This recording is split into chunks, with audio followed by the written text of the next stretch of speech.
Welcome to Luca and Miguel. Enjoy the video.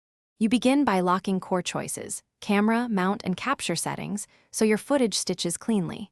Choose a 360 degrees camera based on resolution and sensor type. A multi-sensor rig gives fewer stitch errors. Once mounted on a level tripod at about 1:6 to 1:8 meters, set manual exposure and a fixed white balance to prevent flicker between shots. Start recording in the highest quality or RAW, and capture a short reference clip of the environment for color grading later. Once you have base shots, focus on motion and parallax control so stitches stay invisible.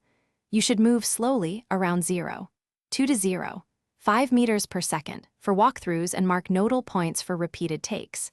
Keep foreground subjects more than 1 meter from the camera to reduce parallax and avoid fast passes near the rig. Meanwhile, record ambient audio on an external recorder. Use a clap or slate to sync, and capture at least 30 seconds of room tone for clean mixes. You finalize by stitching, color matching, and exporting with attention to projection and bitrate. Use dedicated stitch software with proper lens profiles, then correct exposure and color so seams blend. Import the equirectangular file to your editor, stabilize if needed, and edit on a 2:1 timeline. Export in H.265 or H.264 at 4K or higher for distribution. If seams or flicker appear, mask problem areas or reshoot problematic passes. Make sure to re-render at full bitrates to preserve stitch integrity. Thanks for watching and please subscribe. It's the best investment you'll ever make.